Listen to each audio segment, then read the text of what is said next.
Dans les colonnes du Monde, les journalistes Vanessa Schneider et Solène de Royer racontent les coulisses des obsèques de Jacques Chirac qui se sont tenues en l'église de Saint-Sulpice le 30 septembre dernier, entre rencontres étonnantes, moments de flottement et émotions politiques.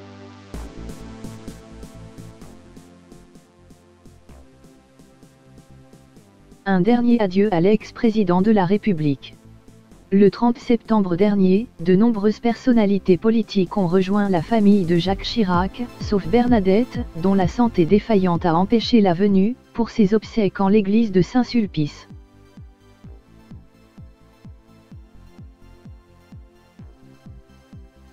Entre émotions et moments de gêne, la cérémonie a été le théâtre d'étonnantes scènes que Le Monde raconte dans un long reportage.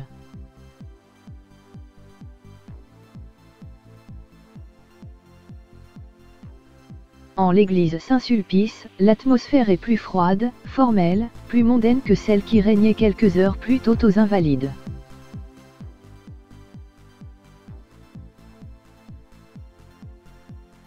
Il y avait notamment les hommes politiques dévoués à Jacques Chirac depuis des années qui s'agaçaient dans leur coin que ceux qui se bousculaient à la télévision la larme à l'œil ne soient pas les plus proches.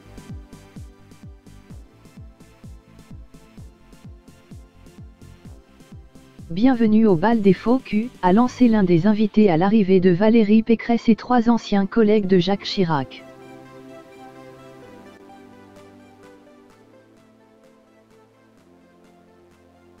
Le ton était amusant mais parfois volontiers cassant.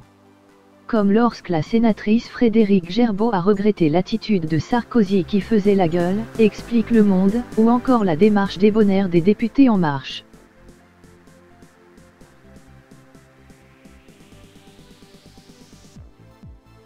D'ailleurs le gouvernement d'Édouard Philippe a endossé volontiers le costume des ministres ultra connectés et un peu débordés.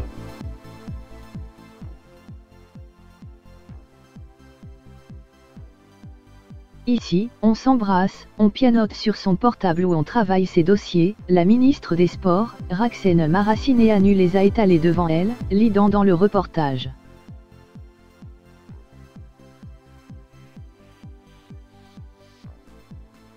Dans cet édifice religieux choisi par Bernadette Chirac, c'est un peu l'histoire de la classe politique française qui s'est retrouvée un court instant.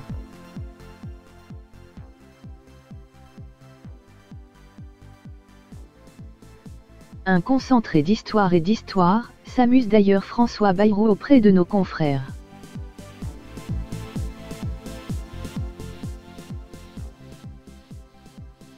Valéry Giscard d'Estaing grognon. Les vieux regardent les jeunes sans forcément les reconnaître tandis que la nouvelle classe politique observe l'ancienne comme on regarde des antiquités.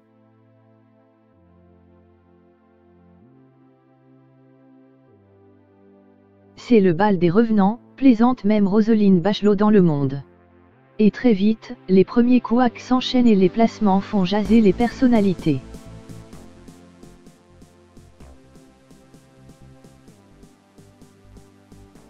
Les ex-membres des gouvernements de Jacques Chirac ont été triés logiquement et chronologiquement, d'abord celui d'Alain Juppé puis celui de Lionel Jospin devant celui de Jean-Pierre Raffarin et celui de Dominique de Villepin, mais font râler certains politiques.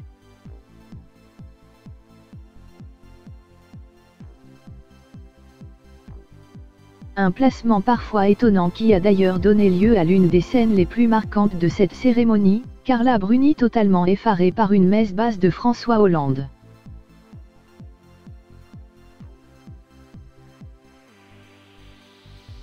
Une discussion qui a animé les médias pendant des jours avant que ce dernier ne révèle avoir parlé de la santé de Bernadette.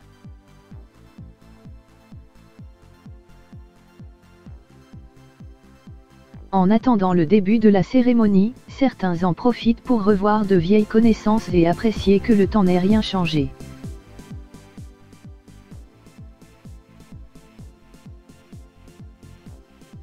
Le Monde décrit notamment Roselyne Bachelot qui rappelle à l'ex-ministre Charles Jospin un pari perdu ou encore Ségolène Royal qui taille le bout de gras.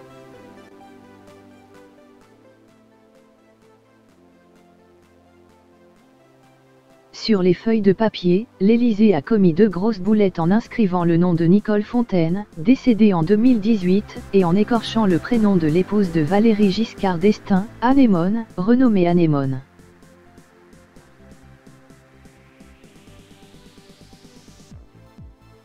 D'ailleurs, pour cette première sortie depuis des mois, il fait des siennes. L'ancien président entend mal et parle fort.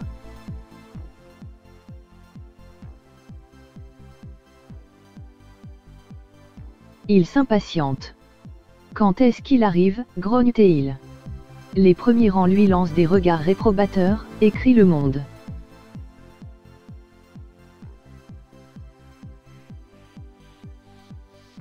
Quelques minutes plus tard, c'est Nicolas Sarkozy qui s'est fait remarquer. Durant le passage du quêteur, l'ex-chef d'État a été remis à sa place par Carla Bruni qui s'impatientait.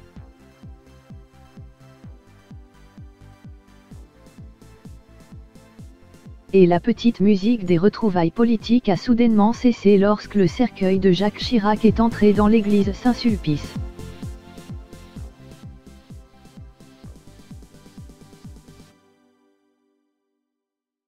Pendant quelques minutes, et quelques minutes seulement, toute la classe politique, passée et présente, français et internationale, s'est tue pour rendre un dernier hommage à Jacques Chirac.